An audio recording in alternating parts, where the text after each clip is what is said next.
44వ అధ్యాయం. సిద్ధయోగి శ్రీగురుని లీలలు ఇలా చెప్పసాగారు. శ్రీగురుని సేవకులలో తంతుడు అనే సాలెవాడొకడుండేవాడు. అతడు నిత్యము ఇంటి పనులు చూసుకుని మఠానికి వచ్చి ముంగిలి ఊడ్చి నీళ్లు చల్లి ముగ్గులు పెట్టేవాడు. అతడు శ్రీగురునికి దూరం నుండే నమస్కారం చేసుకుని వెళ్తుండేవాడు.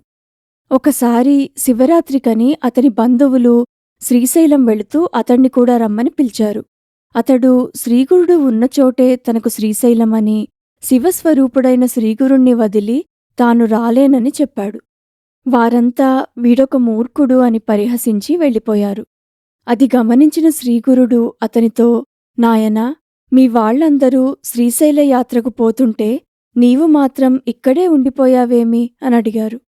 అప్పుడు తంతుడు, స్వామీ, సాక్షాత్తు శివస్వరూపులైన మీరు ఇక్కడుండగా నేను అక్కడకు వెళ్ళి ఏం చూడాలి అని నమస్కరించి నిత్యసేవకు ఉపక్రమించాడు. శివరాత్రి వచ్చింది. తంతుడు ఉపవాసం ఉండదలచి మధ్యాహ్నం సంగమానికి వెళ్లి స్నానం చేశాడు. అక్కడ అనుష్ఠానానికి వచ్చిన శ్రీగురుణ్ణి చూసి నమస్కరించి ఒక పక్క కూర్చున్నాడు. స్వామి అతడితో, ఏమిరా, నీవు ఎప్పుడైనా శ్రీశైలం వెళ్ళావా అని అడిగారు. అతడు, లేదు స్వామీ అన్నాడు. ఈరోజు శ్రీశైలంలో బ్రహ్మాండమైన ఉత్సవం జరుగుతున్నది. నీకు చూడాలని ఉందా అని అడిగారు శ్రీగురుడు. తంతుడు, మీ దయ స్వామి అన్నాడు. శ్రీగురుడు, నీవు మా నిజమైన భక్తుడవు. నీకు ఇప్పుడే శ్రీశైల దర్శనం లభిస్తుంది. మా పాదుకలను పట్టుకుని కళ్ళు మూసుకో అన్నారు. తంతునికి క్షణకాలం నిద్ర తూగినట్టయింది. స్వామి కళ్ళు తెరవమని చెప్పారు. అతడు తన కళ్లను నమ్మలేకపోయాడు. శ్రీగురుడు, నాయనా, ఇదే శ్రీశైలం. నీవు స్నానం పూర్తి చేసుకుని మల్లికార్జున స్వామిని దర్శించుకుని రాపో అని చెప్పారు. అతడు శ్రీగురునికి నమస్కరించి స్నానం ముగించుకుని దర్శనానికి వెళ్ళాడు. దారిలో అతడి బంధువులు కనిపించి, ఏమయ్యా, మేము పిలిస్తే రానన్నావు, మరి ఇప్పుడెలా వచ్చావు అని అడిగారు. తంతుడు తాను ప్రయాణించలేదని, శ్రీగురుని మహిమ వల్ల ఒక్క క్షణంలో అక్కడ ప్రత్యక్షమయ్యాడని చెప్పాడు. వారంతా ఇతడు తమ వెనకాలే కనపడకుండా వచ్చి ఇప్పుడు అబద్ధాలాడుతున్నాడు అని భావించి వెళ్ళిపోయారు. అతడు అదేమీ పట్టించుకోకుండా గంధము, పూలు, అక్షింతలు, బిల్వదళాలు తీసుకుని లింగార్చనకు వెళ్ళాడు. కాని ఆశ్చర్యం, అక్కడ మల్లికార్జున స్వామికి బదులు శ్రీగురుడు దర్శనమిచ్చాడు. శ్రీగురుడు సాక్షాత్తు శంకరుడేనని తంతుడు ఆనందబాష్పాలు కార్చాడు. తర్వాత మల్లికార్జునునికి పూజ చేసుకుని పొంగి పొర్లుతున్న సంతోషంతో పాతాళగంగ వద్దకు చేరాడు. అక్కడే ఉన్న శ్రీగురునితో తంతుడు, మహాత్మా, నేడొక గొప్ప విచిత్రం చూశాను.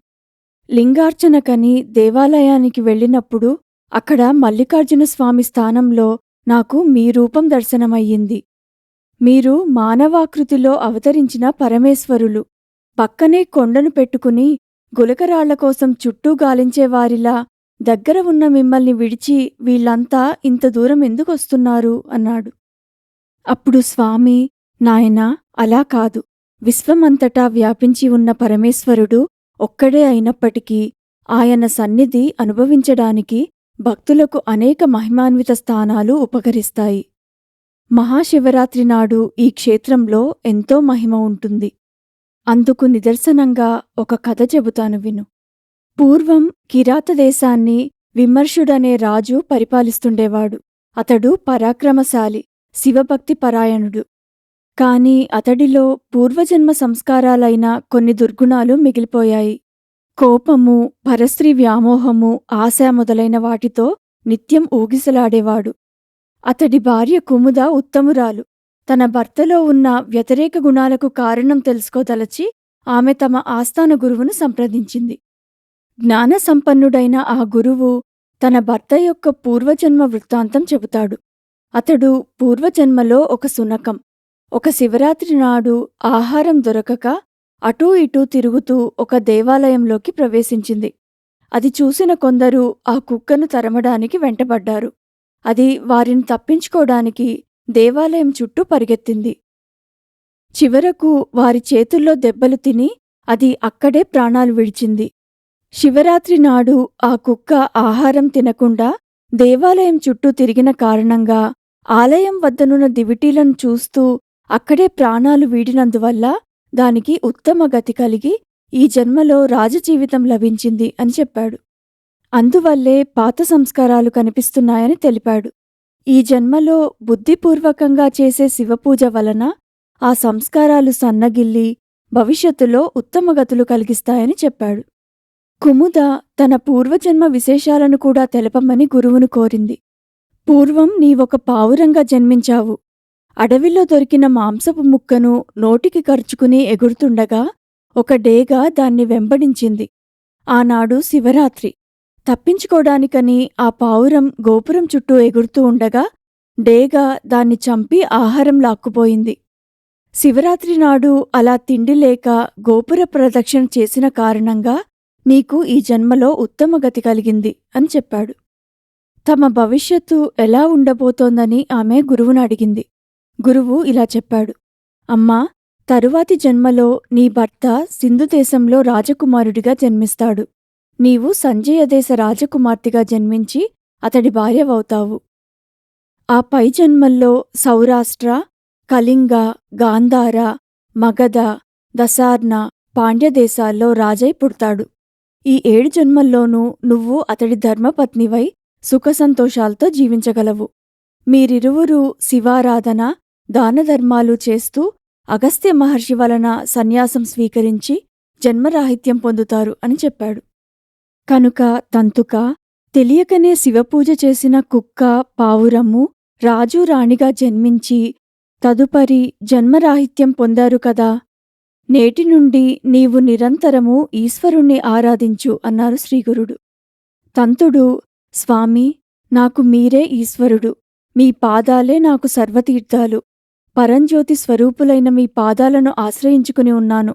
జన్మలైనా జన్మరాహిత్యమైనా మీదే భారము అని స్వామి పాదుకలను పట్టుకుని సాష్టాంగపడ్డాడు.